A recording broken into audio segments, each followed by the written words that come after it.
یہ خطبہ شکشکیہ کے نام سے مشہور ہے۔ خدا کی قسم، فرزند ابو قحافہ نے پیراہنِ خلافت پہن لیا، حالانکہ وہ میرے بارے میں اچھی طرح جانتا تھا کہ میرا خلافت میں وہی مقام ہے جو چکی کے اندر اس کی کیلی کا ہوتا ہے۔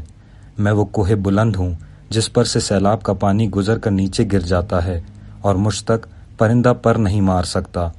اس کے باوجود میں نے خلافت کے آگے پردہ لٹکا دیا اور اس سے پہلو تہی کر لی اور سوچنا شروع کیا کہ اپنے کٹے ہوئے ہاتھوں سے حملہ کروں یا اس سے بھیانک تیرگی پر صبر کر لوں جس میں سن رسیدہ بالکل ضعیف اور بچہ بوڑھا ہو جاتا ہے اور مومن اس میں جد و جہد کرتا ہوا اپنے پروردگار کے پاس پہنچ جاتا ہے۔ مجھے اس اندھیر پر صبر ہی کرین عقل نظر آیا، لہٰذا میں نے صبر کیا، حالانکہ آنکھوں میں خلش تھی اور حلق میں پھندے لگے ہوئے تھے۔ میں اپنی میراث کو لٹتا دیکھ رہا تھا، یہاں تک کہ پہلے نے اپنی راہ لی اور اپنے بعد خلافت ابن خطاب کو دے گیا۔ کہاں یہ دن جو ناکے کے پالان پر کٹتا ہے، اور کہاں وہ دن جو حیان برادر جابر کی صحبت میں گزرتا تھا۔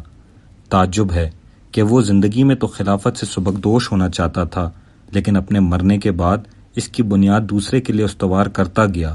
بے شک ان دونوں نے سختی کے ساتھ خلافت کے تھنوں کو آپس میں بانٹ لیا۔ اس نے خلافت کو ایک سخت اور درست محل میں رکھ دیا جس کے چرکے کاری تھے، جس کو چھو کر بھی درستگی محسوس ہوتی تھی، جہاں بات بات پر ٹھوکر کھانا اور پھر عذر کرنا تھا، جس کا اس سے سابقہ پڑے وہ ایسا ہے جیسے سرکش اونٹنی کا سوار کہ اگر مہار کھینچتا ہے تو اس کا منہ زوری سے اس کے ناک کے درمیانے حصے ہی شگاف ہوا جاتا ہے، جس کے بعد مہار دینا ہی ناممکن ہو جائے گا، اور اگر بانگ کو ڈھیلا چھوڑ دیتا ہے تو وہ اس کے ساتھ مہلکوں میں پڑ جائے گا۔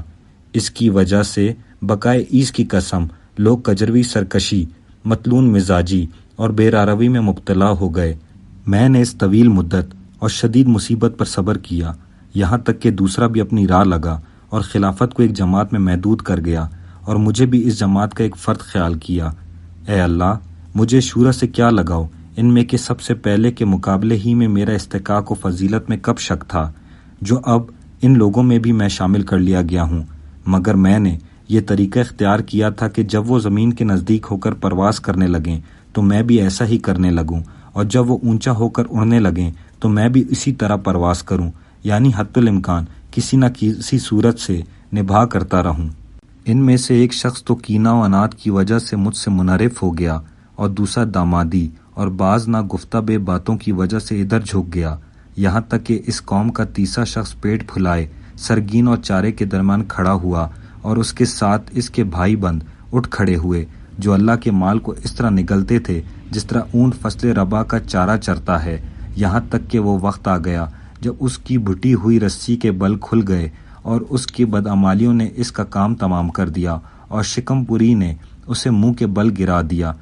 اس وقت مجھے لوگوں کے ہجوم نے دہشت زدہ کر دیا جو میری جانب بجو کے عیال کی طرح ہر طرف سے لگاتار بڑھ رہا تھا، یہاں تک کہ عالم یہ ہوا کہ حسن اور حسین کچلے جا رہے تھے اور میری رواں کے دونوں کنارے پھٹ گئے تھے۔ وہ سب میرے گرد بکریوں کے گلے کی طرح گھیرا ڈالے ہوئے تھے،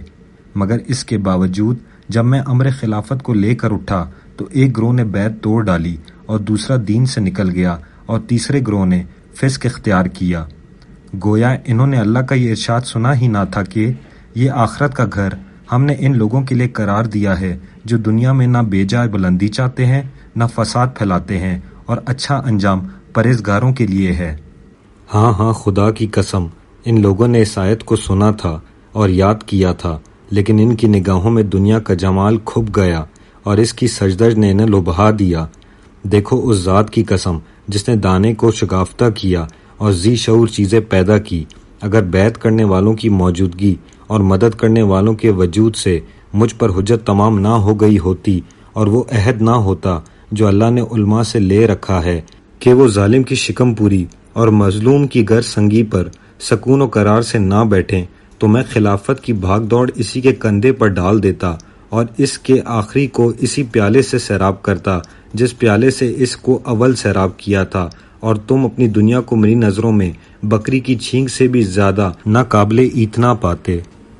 لوگوں کا بیان ہے کہ جب حضرت خطبہ پڑھتے ہوئے اس مقام تک پہنچے تو ایک عراقی باشندہ آگے بڑھا اور ایک نوشتہ حضرت کے سامنے پیش کیا۔